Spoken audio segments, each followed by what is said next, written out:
It's great to see you again and welcome to webinar number 4. I guess that you already know the title of today's webinar, and we will be talking mainly about evaluation.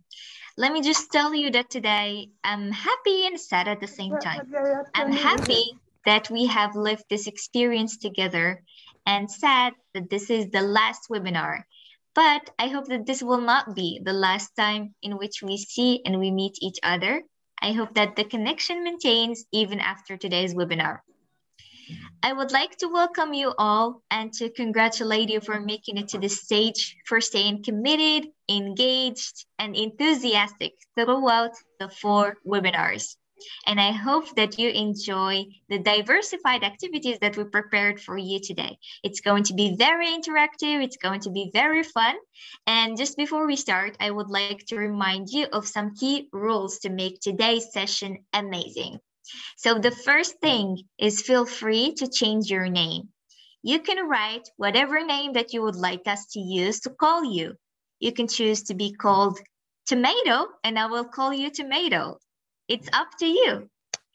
The second thing, since this is a Zoom meeting, please feel free to open your camera to see your beautiful faces. It's always great to see the smiles. It's always great to see the interaction, the changes in your facial expressions, and the black screens is something that we got tired of, to be honest, during the Zoom call. So feel free to open your camera, and if you're facing technical challenges, we completely understand.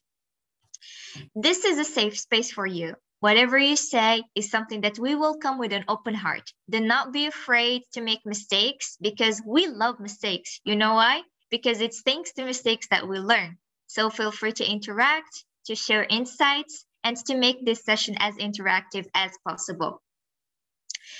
I would like to just welcome the newcomers that are following us on Facebook. Please feel free to use the chat box to add your comments and to make sure that you are involved in today's webinar. And we will check the questions and the feedback that you sent to us.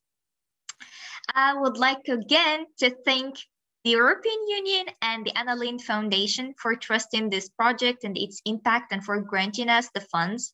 Without their support, we wouldn't have been able to do it.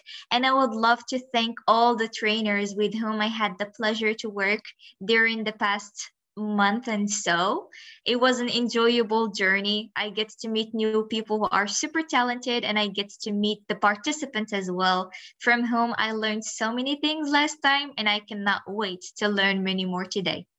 So ladies and gentlemen, we officially open webinar number 4. Woohoo! We made it this far. Congratulations. Yay!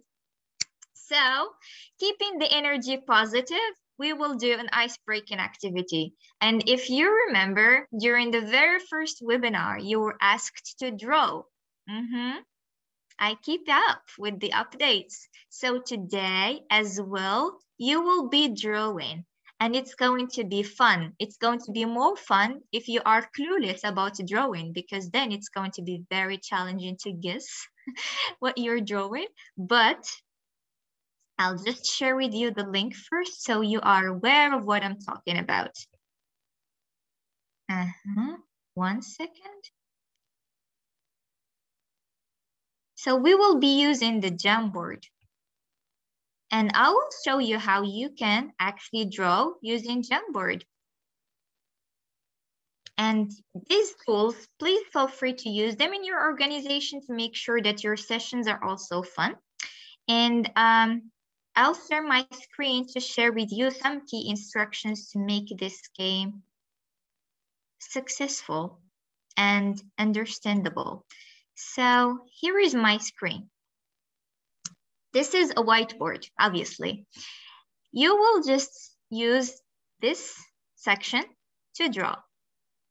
Okay, I'm really bad at drawing, but I'm trying to draw a cloud. Can you guess? It's very similar to a cloud. People always tell me that I am talented. And for you, I will just pick, I won't pick, I would like you to volunteer to be the one who will draw a word that I will share with you privately. And it's up to the other attendees and participants to guess what that word is. through the drawing. So for example, I already told you what it is, but try to guess what this is. So first, Tilly would say, this is a scrambled egg. No. And Kat would say, this is a tissue that people throw in the street. Horrible people, right? No, it's not. And the third participant, if they can't guess what that object is, we move to the second person and they just draw and we try again. So who would like to be the first volunteer to draw the object that I will share? And it's not going to be something very difficult. It's going to be easy. I would like to try. Hello, okay, everyone. Antonella, good. That's the spirit. Let me just share with you the object in private. Yes. And this is it.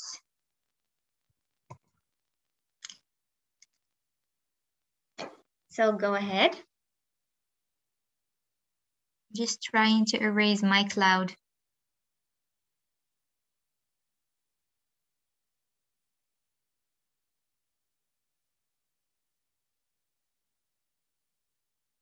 You can start drawing.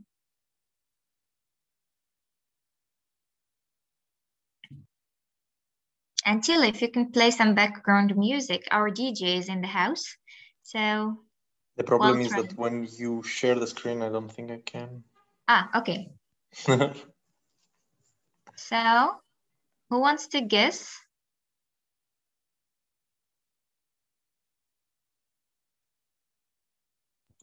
I'm so sorry for this draw. Is it a C? A C? A C. I guess guitar. A guitar. Oh. No. It's a key. A key. A key. Okay, it was not so bad. Good job. So we'll try it one more time. Good job, Antonella, and good job, everybody, for guessing the word. Who wants to go next? I want to do it. Okay, who spoke, please? Safa. Safa. Okay, good. Safa, I'll just send you the word in private.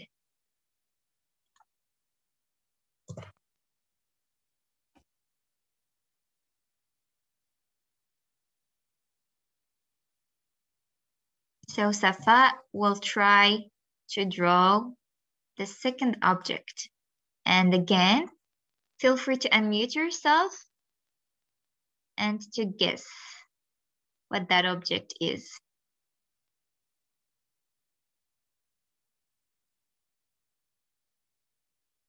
Okay. I can see people moving their heads. It does help sometimes. So.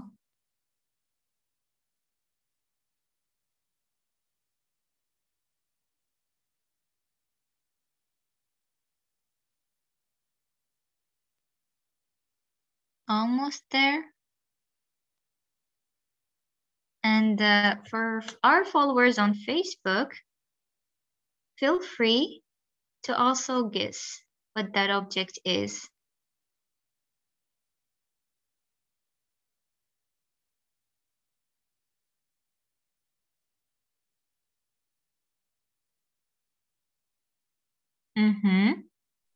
I guess I did something, so.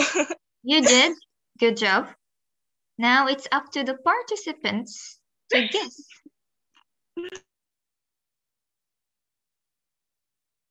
Feel free to unmute yourself and to guess what that object is. I think it's a house. It is a house. Good job. Nice. Yes, it is a house. Nice try. Let's do it one more time, and then we start our session. Okay. Can we have a male participant this time?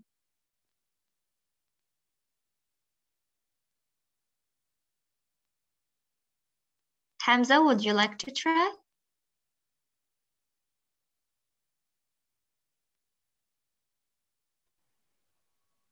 Yes, please. Okay, good. I'll send you the word.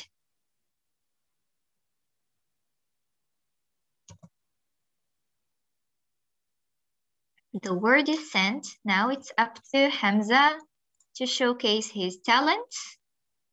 And it's up to you to bring in your detective skills and to guess what the word is.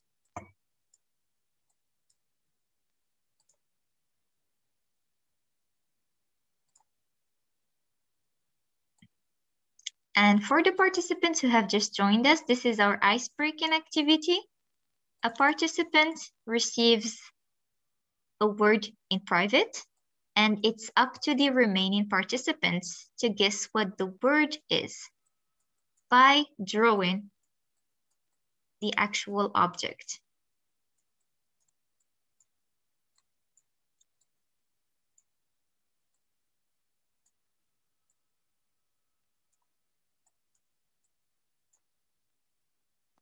Pen. Good. We have a winner. Yeah. Congratulations. You gained a crowd clap from everybody in the room. Okay, so thank you so much for participating in this icebreaking activity. Please try to think about these icebreaking activities as purposeful as possible, because here, if you can see, we played together as a team. We tried to find something together as a group. So without further ado, I'm pretty sure that you are curious to know what's cooking for dinner tonight. So I'll give the floor to Mauro to share with us the agenda of the day. Mauro, the floor is yours. Thank you, Khadija, and welcome everybody to webinar number 4. Now I'm going to share my screen in order to show you what we have prepared for you today. So just a few seconds. And as usual, we are going to show you the program map. So I will maximize it. Okay, can you confirm that you see the map? Yes. Great. So today we enter the valley of webinar number 4, evaluation, monitoring, and impact. And our little person will start with session number 1, the small village. And the session is about evaluation. So in general, evaluation. Why do we evaluate? This session will show how important evaluation is for your projects. Then the little person will cross the small bridge and will reach the tent of session number 2. And it will be a very entertaining game, the monitoring game. In this activity, our aim is to save a project through a monitoring process. It will be an interactive game with multiple choices, and our task is to save this project. Then the little person go here to this other small village on session number 3. This is the final evaluation. Since we'll be talking about evaluation, we want to take this opportunity to have an interactive evaluation with our participants. So we will evaluate the whole webinar cycle, and you will learn creative evaluation tools. So this session has a double purpose. On one hand, we will collect data for our evaluation. On the other hand, you will get inspirations for your evaluation tools. And then, the final session, what's next? We will make a preview of the next activities in the framework of empowering youth. And we will give you more hints and instructions on how you can participate to the following activities of the program. So that's all. And now I will give the floor to Tile for the first session, please. Thank you, Mauro. So let me share my screen with you. So we'll start with the first session, which you can see my screen here, right? The evaluation, okay, yes. The Jamboard. Great. So we will talk about evaluation and why evaluation is important. Evaluation is the last, we would say, step of the project management cycle that we saw also in the first webinar. That was the last time you mainly heard my voice. It's often forgotten or put a bit aside because after you have the main activity, you know, the most, like, how to say, like the sexy part of the project. After the tiredness comes and the thinking also of going to a next project and rushing into a next project also is there.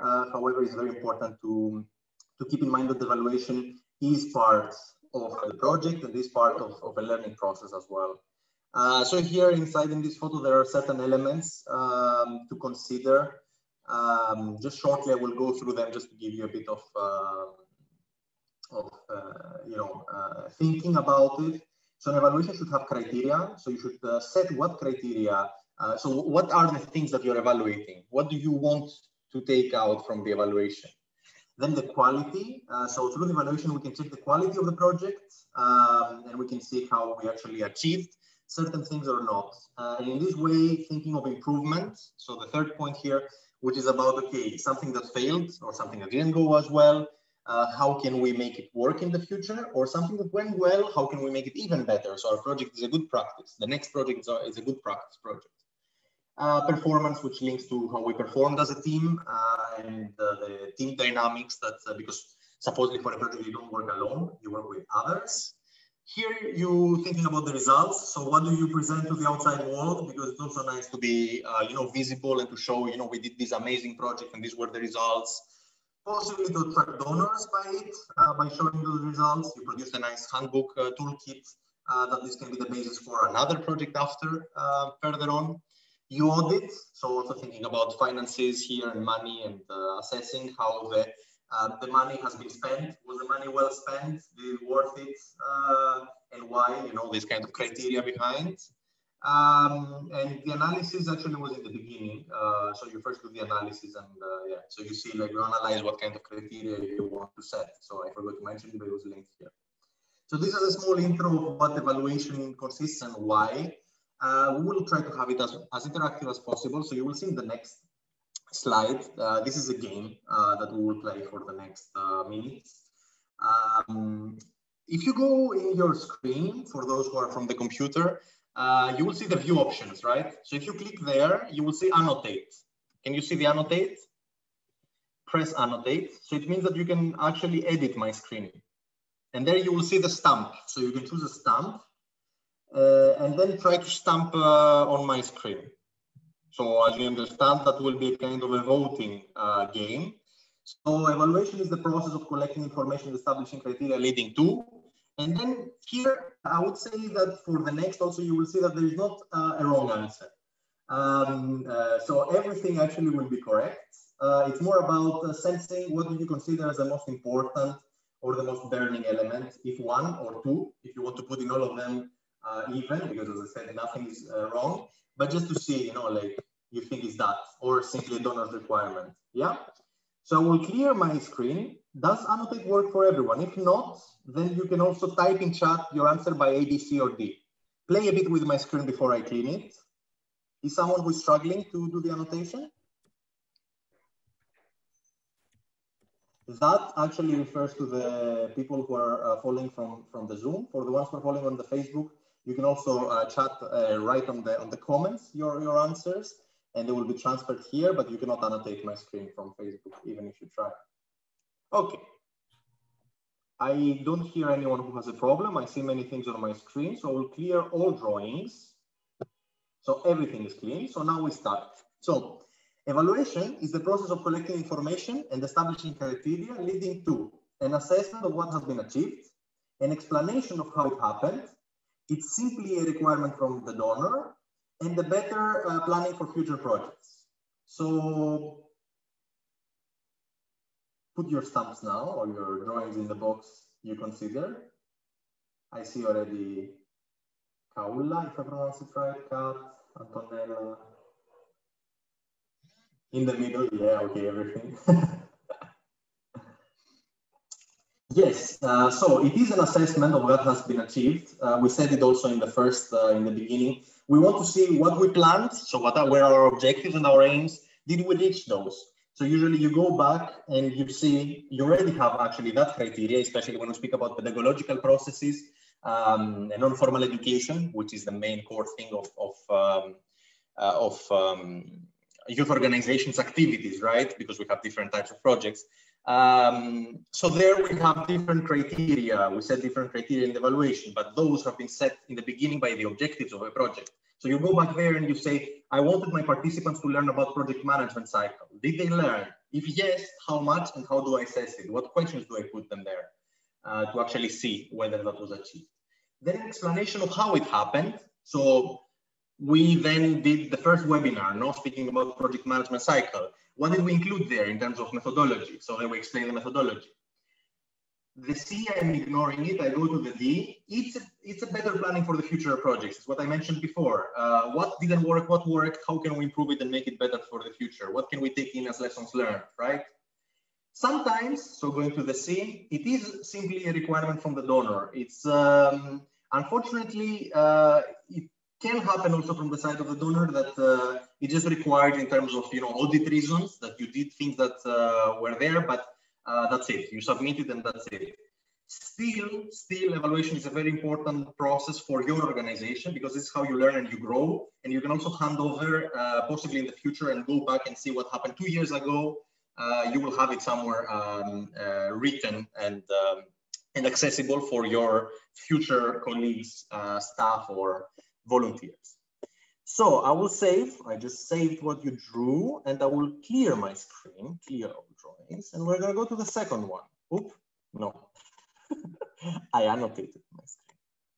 I have to close the annotation for me.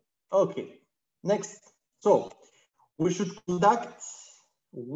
conduct evaluations because we already touched those, no? So again, annotate my screen, and I already mentioned certain elements. So A, we want to learn further and develop our own capacities and skills, our own meaning us and our team. Huh? We want to check what has been achieved as a result of our efforts and actions. We want to consolidate and validate learning experience and expertise. We want to check how effective we are. We want to see where we can improve, and we want to commit people to their learning or development process. What do you think is the most important for you? Sometimes you may also not be able to cover everything due to different reasons. So if you would think of a project that you've been recently part of, what do you would be the most burning thing for you? Because as I said, everything is correct, but sometimes we cannot put focus on everything. So what is the most burning thing that you would consider? So how effective we are and how we improve and validate learning experience. Yes. A bit more or less, these go also, all the options go a bit in a similar process way. It's also what I mentioned in the previous one. We have to see what can we take out for the future and what is the learning. So it's more about the lessons learned and how to improve and learn from it. Then committing people is also like the F, even though no one really voted it as a very important one. Still, it's an important part. Like when we work with groups of young people, or people in general in a learning process, we want to make them reflect. Like if we don't do this last step of evaluating, we actually sometimes don't see what have we learned. No. So for example, think of the webinars. We had 4 webinars so far. If we don't do this step of sitting now in this webinar, in the end of this webinar today, and thinking and going through again what has happened and reflecting, we probably will not have this element of like, yes, I know what I have learned. You will say, I learned a lot, but you will not know what. So this way we commit into actually making people aware of what they learned and how actually they can think of the future plans. So reflecting of, in the future, I would like to develop further that based on the experience I had. So this is in the F that we left a bit aside in this perspective, which also covers the A, but the A is more about the team. So we also do evaluation in our team. So for example, for these webinars, the team of with Kat, Khadija, Julia, Mauro, we're gonna gather after and see what went well, what not, how our cooperation worked, what can we improve for the future, and all this. I'm gonna save these also, clear all drawings, and then move to the next one. So evaluation is sometimes a difficult and frightening task when? That's also based on your experience. Again, what is the most feared element that you have there? When they're forcing you to do it, when you're afraid of the results it could produce, because, I don't know, certain things already and you don't want to hear them probably. We don't know how to do it properly, so we don't know how to conduct it. And we know that nothing will be done with the results. So it's a in vain process, that you do it because someone asked for it. Okay, the last one. What about the others?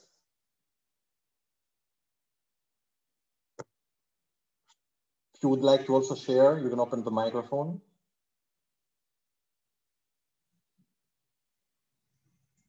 Would somebody like to share probably on this?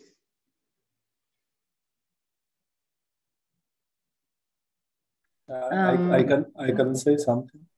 Yes, sorry, I cannot see who is talking, so if you could say your name also. Oh, my name is Linus. Okay, let me put the video. Yes. Thank you. Yes. That is me from the sunny city of Nairobi.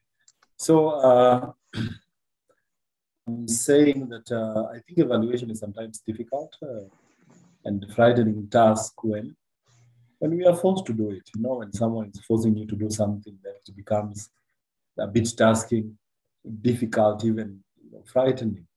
But when it's from your free will, then even if it's hard, even if you don't know how to do it properly, you can at least try.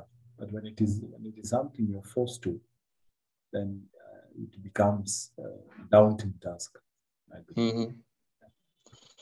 But why would somebody force you? Can you think of some reasons, or like? Yes, it can be because of work deadlines. For example, I used to work in a company where it's called Crown Paints. It's a paint company. I used to be the communication manager there. And sometimes you're forced to probably do evaluation even when probably you're not, like the facts are not ready yet. But you have a timeline for this evaluation, by evening the boss wants it, by evening you're not even ready. So these are the kind of things that can make probably a project fail, because you are hurrying it up. But you have to evaluate something. You have to give it quality.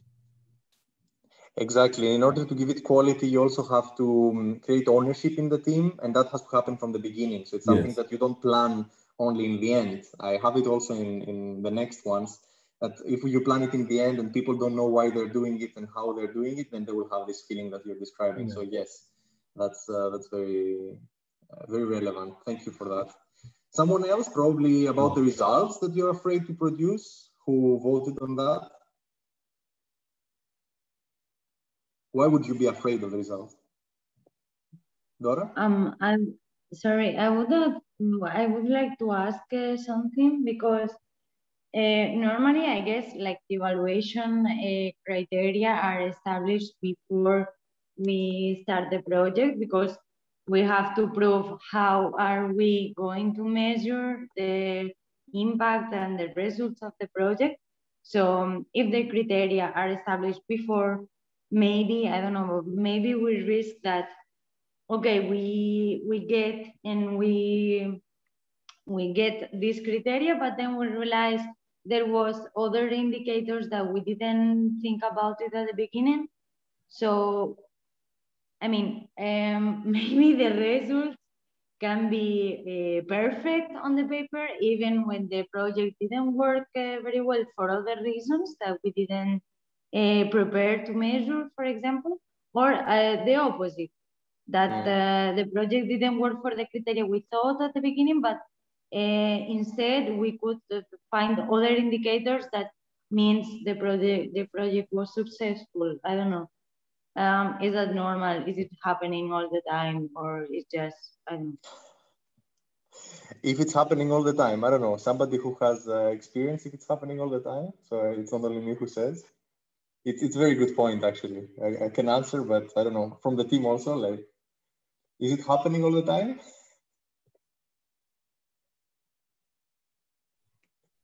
You're asking also to the team, Tile? Yeah, yeah. Well, it might happen. Actually, it's a very good point because, as Dora said, we might have emerging indicators throughout the project. And if we stick to the original plan, we might miss also the added value of the project. So the evaluation process, if it is planned with an open mind, and in an honest and transparent way, can help us also identifying new dimensions. We have to be transparent in this. We have to accept everything that comes, either bad or wrong, so bad or good, no matter, because also mistakes can help us grow. But Dora's point was really relevant, I think. We should be prepared and transparent and honest with ourselves in such a way as to accept everything that comes from the evaluation, also the unexpected things. Yeah. However, in that, also about what you said about whether it's happening in the beginning, you know, so you do in the application is usually if you ask for grants or in your planning, you do some kind of criteria, you know, you develop some of them or some already developed because of the donor. So you are forced to, but first you may not do it very thoroughly, or you may not have the experience of like knowing what to expect. So you cannot plan it if you haven't gone through another process before and have done these lessons learned, no, in the cycle, you remember? And it's a continuous process. So you always have to keep in mind that if it's a large project as well of 2-3 years, it may also end up that you forget. So you need to have documentation to remind yourself what happened last year or the previous year. So then in the end, you can summarize it. So you have to also have a continuous project adjusting as well, because conditions are adjusting. And also not to be afraid that of failures, especially in the field that we work. Failures are very accepted. As long as you are good-willing and you don't totally screw it up, you know, you don't really do things that are out of like mind, but you do things that could go wrong, you know, like common sense things, and you acknowledge them and you learn from this experience. That's also okay, huh? Like, and even presenting them to the donor, from my experience at least, we can agree to disagree here, but even presenting them, it's something that they see that there's a mature process behind your organization and your team. Of course, you cannot say that I was not feeding the participants for the whole week, because that's a clear breach of contract, right? If you were supposed to give them food and you say, but I learned from that, you will have other consequences. So as long as you follow the things that you were binded with, if something goes wrong or conflicts were there, you just show how you worked on resolving them, yeah? So I will go to the next one, and we can always come back towards the end and add more things and thoughts, because we're just enabling here many elements at the same time, huh? So I'm clearing all drawings and I'm moving to the next. So the final evaluation of a project should include, so here about what is included in the end, huh? Probably not only these things, but so what do you think is the most important thing that, let's say I'm in a rush, I don't have time, I don't know, for what reason, what is the main thing that I should totally not ignore in my evaluation, even if it's not the best one? If you include everything of these 4, excellent. But what is the one that you cannot miss? The results achieved, the objectives reached and the process, so to describe that, the financial management, so how you spend the money and you manage the money of the project, or the impact that it had on the organization. I can see, so more assessing this criteria that we said before that you set in the beginning, so the objectives, and to describe how is the process you consider as the most important, then financial management. Well, the donor will want to hear how you spend the money and if the money was well spent. They may even ask for auditing. We said it in the beginning, depends. You need to be careful and know what are the financial guidelines and to properly follow them. So if you have followed everything, then the financial management explanations in the end will be very easy. You just say, I just followed everything, you know, there is nothing wrong. So it's easy to evaluate it. Not always, but okay. The impact on the organization also. Sometimes it happens that you will have to Yeah, that's a bit of forgotten element, like what is the impact to describe it, and it's hard to assess it because that involves also a wider evaluation within your organization, speaking about this project. And when you're in this rush of funding and chasing deadlines, we may forget it. The results achieved here, I would consider it more also you have an output. Like it's good in the final evaluation to include something like the minimum could be like photos showing people of what they did, you know, like things that you can show out in the world to your donors, to your organization, that something happened. Going further on, you can think about other results, making a nice video presenting what was the methodology, preparing a training handbook, doing an online course based on the methodology, like really going further on. And that you submit it as a result. You say, look, this is what we produced. And then you can explain also the impact in this way, because you say this was the methodology of what we implemented. But again, depends on the levels, huh? But showing some results, some tangible results, it's very important. So keep it in mind all during the projects, try to keep results. Like if a volunteer sent you and said, or a participant said, this was an amazing thing, or they posted something on Facebook, take a screenshot, you know, okay, ask them for GDPR if you can use it, but keep it, you know, then you will see it later and you will say, probably it's interesting to quote these things. It's a result. It's you're showing impact. You're evaluating the process from the words of the people as well. Something to add in this or some question before I move to the next one?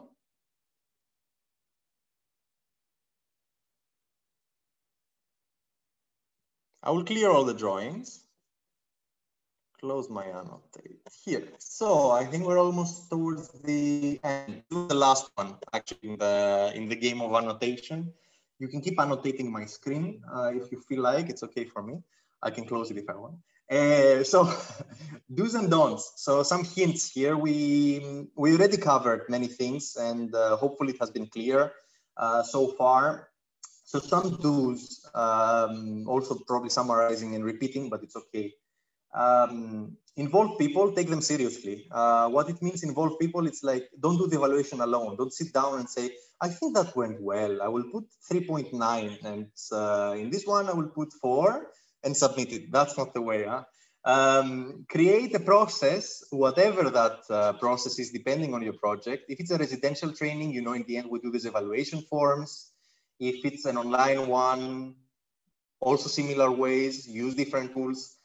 Speak to people, create focus groups, ask them one-to-one if you want, but that involves the beneficiaries always, but also the people inside your team. See, would they want to continue this, or was it too much for them? Are they burned out because of the project that you implemented? You know, it's a lesson learned that you need to take into account how your team feels if you want to continue and go again back in the cycle, because you're now in the end, in the last step of the cycle of the project management. Look at other projects and see what results they produce. What I said before, for Erasmus Plus, there is a platform for that. There is the Erasmus Plus project results platform. Go there and see. Put the topic of your project. I cannot share it now with you, but I can put it in the chat afterwards. But go check their things. Check what guidebooks they put it there. If you want to do a project about sports with refugees, go put that and see what was there before. What did they produce as results? You know, get inspired, because we may not imagine that we can make a podcast to speak about our projects. Like, who would think of that? Or do a webinar? Who would think of that 2 years ago? Maybe not, but now we do, no? Or do a MOOC. What is a MOOC? So look at others and get good practices. Also on how to conduct evaluation, because you will see also evaluation materials in the results of others and how they assess. Recall the original needs as analysis, aims, and objectives. That was the first step of the project management. No, we already mentioned it again and again. You have committed yourself to get some money for specific requirements. There were some requirements that you will put it to yourself. No, you said, I aim that and I will do it like that. See, did you do it like that? You are accountable on that. If it didn't happen, it's okay. You will have to explain it. And you will have to say why it didn't. So be transparent, say why it didn't, and say how you did it and why it still worked. Or if it didn't work, you had 5 objectives. Participants put it 0. Like, I don't know, I remember a project that I had put as an objective to bring them in contact for a training, to bring them in contact with migrants and refugees. We didn't manage to do that. It was very low. It's okay. Explain why I didn't do that, but still the other objectives were achieved. Or there was another objective that was achieved, that you didn't expect, that we said before. And then think evaluation while planning, not only in the end. It's what Doro was giving as an input. We said it can adjust. You will see new things inside. You will face challenges, but think of the evaluation during all the steps, from the beginning to the end. Don't think of only in the end of. Can you hear me? I feel like getting stuck. That's why. Yes, we can hear you. Okay, don't think it only in the very end of, I don't have photos. We didn't record the methodology. I don't have time to do it. If you have a team and you do work for a training, for example, with local young people, record the way, record how you did it, and then record their comments at the moment before you close it. And then you can go back and use it in the end. Then don'ts. Don't get stuck with negativity of some evaluations. You will receive negative feedback. It's inevitable. People will not like everything. You will have contradictory feedbacks. Like you will have someone saying, this was the best activity I've ever been, and someone else saying, this was the most boring activity I've ever been. It's fine. It's non-formal education, and that's also the magic of it. But, it's always welcome. Take it seriously. Try to see behind it and then go deeper. But people have different expectations, and not everyone will be satisfied. That's fine. They still took something out of it, huh? Even if they knew this methodology before, because you have this thing of like, I knew this already.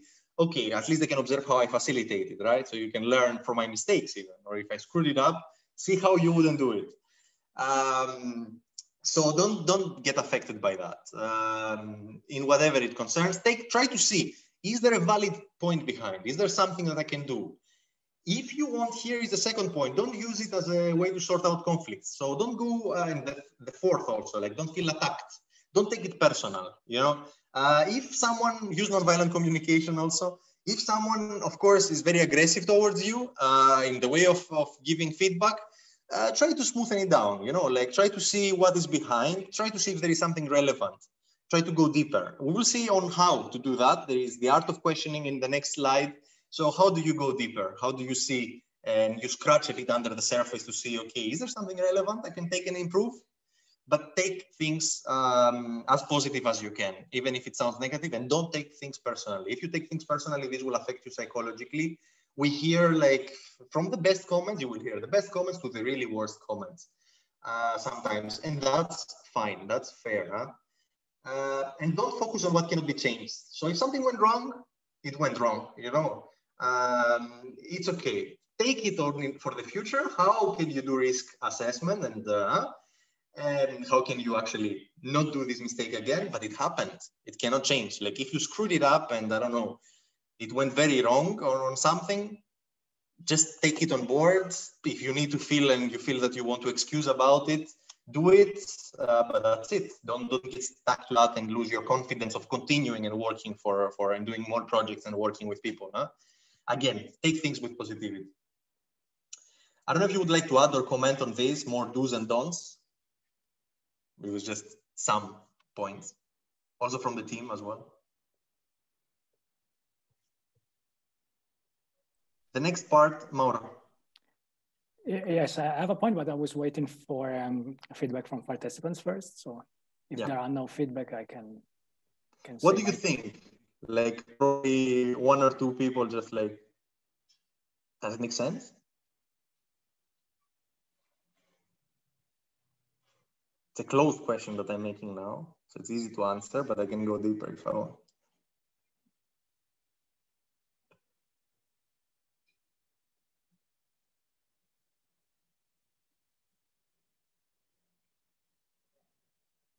Then I will ask Mauro, does it make sense? Yes, it makes perfect sense. Thanks, Tile. I would like to add something very simple, but also very relevant. That sometimes when we filled our, forms, it is something that also our donors recommended not to do. They say the evaluation, so also the written evaluation is not changing the tense of the verbs in the sentences. Just to make an example, in the application form, maybe you wrote, this project will promote critical thinking. And in the evaluation, you write, this project promoted critical thinking. Okay, this is not the way to write an evaluation in the final report. Some donors and some institution specifically asks, did you meet challenges? Please share the challenges that you meet. Don't be afraid. Don't be afraid to describe the way you had to change your plan. Be honest. And it's something connected with what we said before, okay? We, now I'm also live streaming on Facebook, but we are not in the business sector, remember that. You know, we are in the civil society, in the third sector, and that's also an advantage that we have, that we work with people and in a more open way. So transparency and honesty is very appreciated always. Huh? And from experience also from the main donors that we've worked with, that's also, I would say, it's true. I will proceed now to the next one, which is the art of questioning. So when we speak about evaluation, we said, no, like do that, don't do that, la, la, la, la, la. But the key here is like when we had before, like it was one of the boxes, like not knowing how to do it. That's also, I think, like, how do I evaluate? How do I ask the right questions? So the art of questioning, so we have different categories of questions that we can put to anyone. Like even that's, if that's for a project or that's for our friends, for our relationships, for anything. Here it's the Bloom taxonomy of cognitive process. So it's the theoretical background, let's say, if you want to look further into. It goes as the bullets, from the first bullet of knowledge to the evaluation, we go deeper. So if you also see the blue parts, you will understand that actually you aim to go deeper because with the knowledge, you start by understanding what happened. I think also when you have a conflict, that's a very useful also way to think of like solving conflicts as well. So you start like with or evaluating processes in our case, but you start by knowledge, no? So understanding the who. So who were the participants? Who was the target group? Like this kind of description, like assessing what was my diversity of my group, you know, who was inside.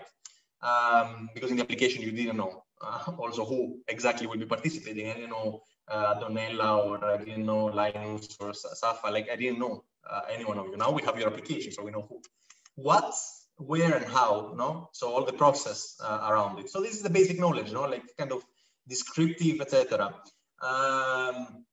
So these are like usually the very main, the 5 W's we call them: the who, what, where, with whom, and yeah.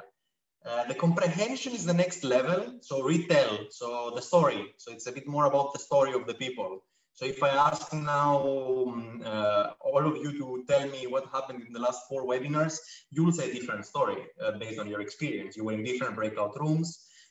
You enjoyed different things. It's your story.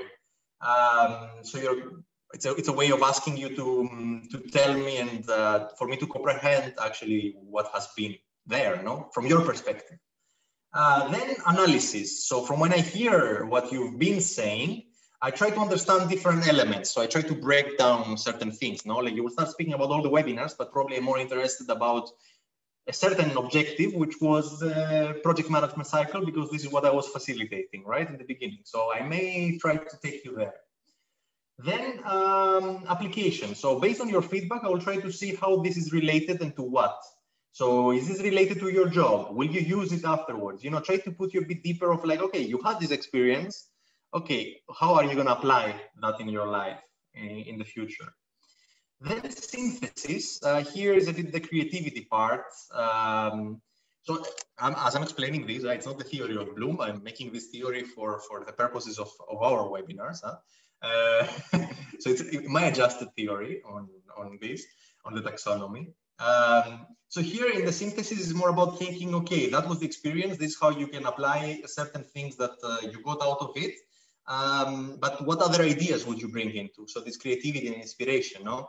You're like, probably we could have done this differently. That's very healthy to think. Probably Phil could have facilitated that, or they could have put music when we were entering in all the webinars, no?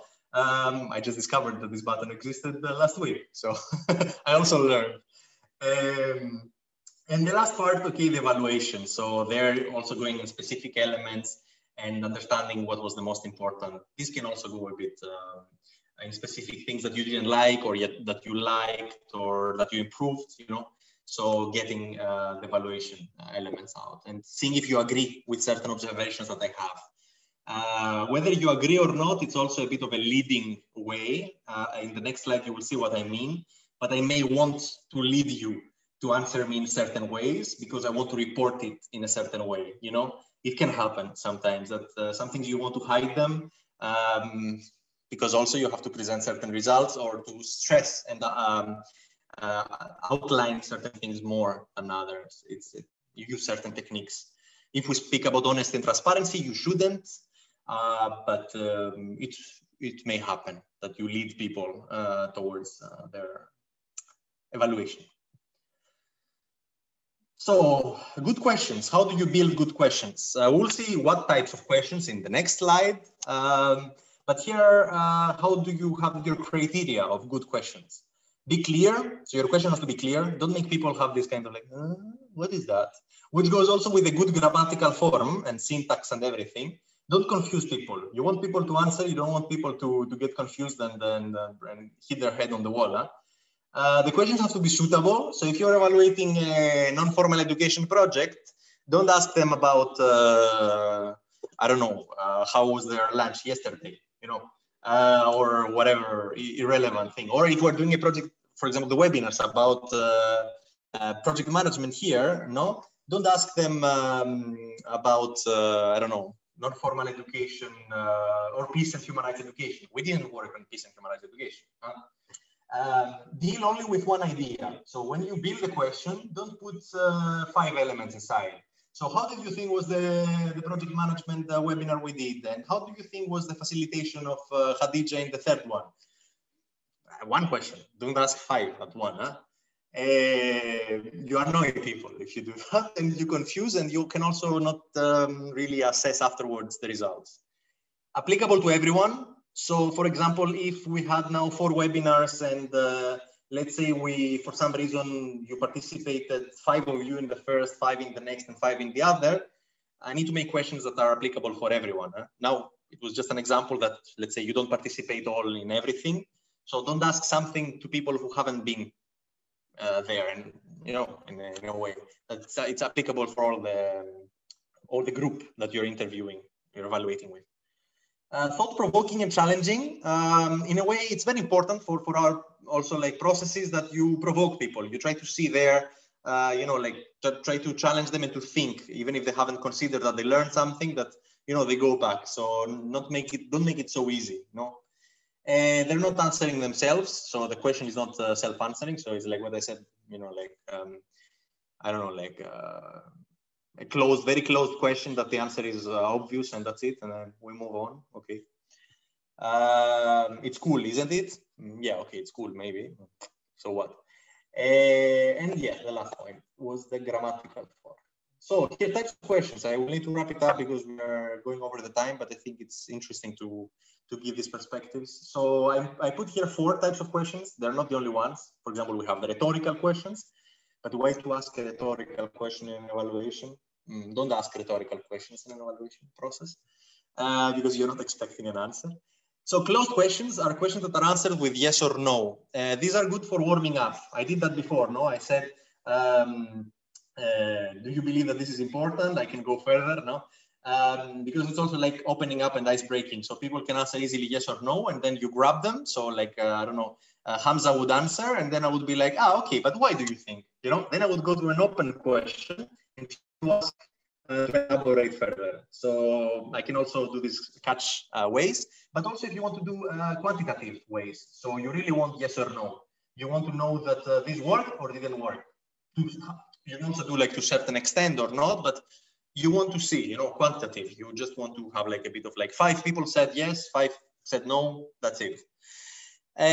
Open questions are what we said also with why that cannot be answered by yes or no. So if I ask you, why do you think that? You don't tell me yes. No, it's not what I was asking. You have to tell me why you considered that this session was important or this session needed to be done better. It's good in evaluations if you also go to open questions, like in general in processes, also learning processes. If you do closed questions with yes or no, learning is a bit hard to happen. So you have to, it's very hard in debriefing as well. When you ask people further questions, it's very hard to elaborate for you as a facilitator, but it's very important because this is how you scratch and you go deeper. Probing, it's open questions. The probing questions are open and it's about clarifying, they have this clarifying purpose and going deeper. So I want to stress out something and to understand why you didn't like that, no? Was it something that affected your process that you didn't enjoy this? Was it something that we could do differently? You know, like in this way, I'm also trying to also get your feedback of how could I change it? So I try to go deeper with those. The leading questions are a bit the manipulative ones. So it's what I said before, that I can ask you, it's a bit psychologically, it works easier when I put you, for example, the question, this project is going well, isn't it? I'm kind of putting you in this sense of saying, not disagreeing with me, no? I'm doing it on purpose, it's a bit manipulative. It's not so positive to go through this way. Sometimes you will see people doing it. You may feel like doing it for your own reasons, but you have to be careful using those questions because people may feel that you're manipulating them. And that's not so nice, so to say, to do because it's unfair. You're kind of pushing towards a certain answer. And so just be aware of how you, about how you use it. And here I will put, if you have any questions about the questions and about the previous part, and I will finish with input on this.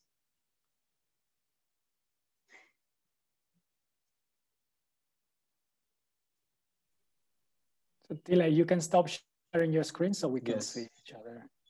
You know, Mr. Bean is fun.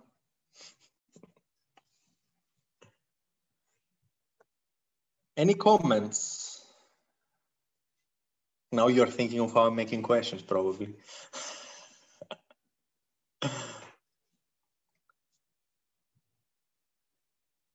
We are all too aware about the concept of making questions that we are too afraid to ask questions.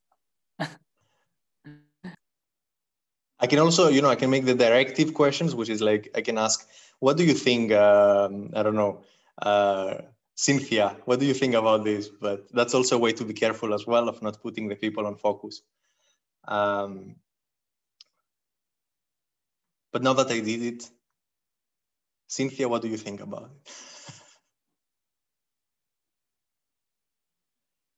If you want. Can you be more explicit, please? Sorry? Can you be more explicit? I didn't hear. Can you be more explicit? I cannot hear you properly. Yes. How? Like, what is your impression about this session? Like, what do you think about it? Well, are you missing something? Well for me. Not really. Not really. I am trying to be more focused on what you are saying to learn more, and because actually nobody is an encyclopedia anyway, right? This is a platform for learning. Yeah. So if I find anything difficult, I should be able to ask the question. And actually, I'm following suit. I'm following suit. I must tell you the front thing. I'm following suit. I like the lecture. That's why I'm always living wherever I'm going to be more attentive to it because it will really make a lot of impact in my project in the future. Cool. Thank you. Nice to hear. I see Kimbabaji. Sorry if I'm pronouncing your name wrong. It is very okay. Thank you for the session. My concern is on basically how questions are set. Yeah, oftentimes you find that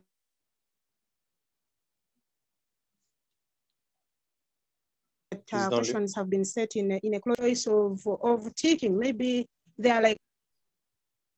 Can you hear me? Yes. Now, yes. So. I'm saying. My concern is on how sometimes how questions are set. There are times you find that your questions are closed, you're only left with a choice of ticking yes or no. You may be having a different answer, but you do not have where to fix it. So my concern is on some occasions, or is there a way that some of these questions maybe can just remain open so that people can give their views clearly? If I want to write a paragraph, let it be a paragraph, but let us not be limited by what we want to put forward. That's a very relevant and valid. Even it's hard for you when you're phrasing them, no? So like, are you satisfied with? You can switch it to how much satisfied are you with, and why? What would you change? So it's yeah, it's a bit challenging sometimes to do that, or when you also get the evaluation from someone else's design. So yeah, it's. In the beginning, it's a bit difficult, but there are also many, you know, already templates, also organizationally, probably you already have certain tools, and probably we can also share. I mean, you will also see now when Khadija will do the evaluation, you can observe. Feel free to observe also of how we implement things, even if we do things wrong. Huh? Like, I'm not putting always the best questions myself, even if I spoke about the art of questioning. So feel free to reflect and to think also, okay, if you hear a closed question, do this exercise. How would you do it in an open one that goes deeper? Try to do that. And also you will see some techniques that we will use by the end of this webinar that you can also take with you. And of course, also sharing certain tools after. We will keep it in the notes. Question on Facebook. Yes, Julia. I don't see Facebook, so if you can read it. No? How can you use nonviolent communication while dealing with feedback? That's a whole training about.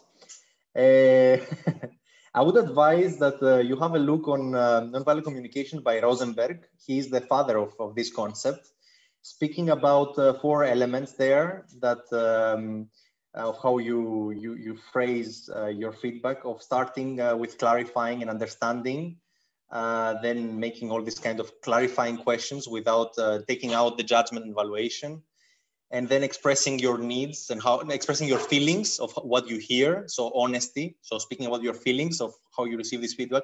This makes me feel sad. I hear you, Mauro, saying or interrupting me while I'm, no, that's also again an evaluation, but you know, while you are expressing, when I'm speaking and you are also expressing, that makes me feel sad because I need space. So you express by what you observe in as little judgmental way as possible, how this makes you feel of what you observe. So you connect in this emotional way with the other person. Then your needs. So what do you need? I need more space. I need more clarity, more honesty, better cooperation. And then the request. So you say, would you be willing to work with me on that? Or can we do it in this way together? It's a very hard process that we are not taught on how to deal with communication non-violently. Keep the name Rosenberg, Nonviolent Communication. You may also be interested of getting his book. It's very easy to read through and to reflect and work in, but that could be a whole new project from CCIVS and Nonviolent Communication for the future. I would say it's a very relevant concept to work on. I don't know if I answered, but I don't think I can answer more because it will take more time if I do it. Any other comments? Can I ask you something, please? Yes. Okay. In this area of recalling the original need and analysis of aim and objective, I think is the major. I think this you have to keep this in mind whenever you're writing a project, because when you step out of line, that means you're no longer in. Can you hear me? Yes, yes. Yeah, I think you need a lot of focus on this in order not to step out of line. And also important to evaluate at every point in time in order to be sure. And this evaluation goes to the partners. I think so, not by only you. You evaluate with your partners and see that everything is still in the right track. Exactly, a continuous process that also includes monitoring inside, and how you put monitoring elements in general. It's very crucial. And having said monitoring, I think that might be the time that we pass the floor to Mauro.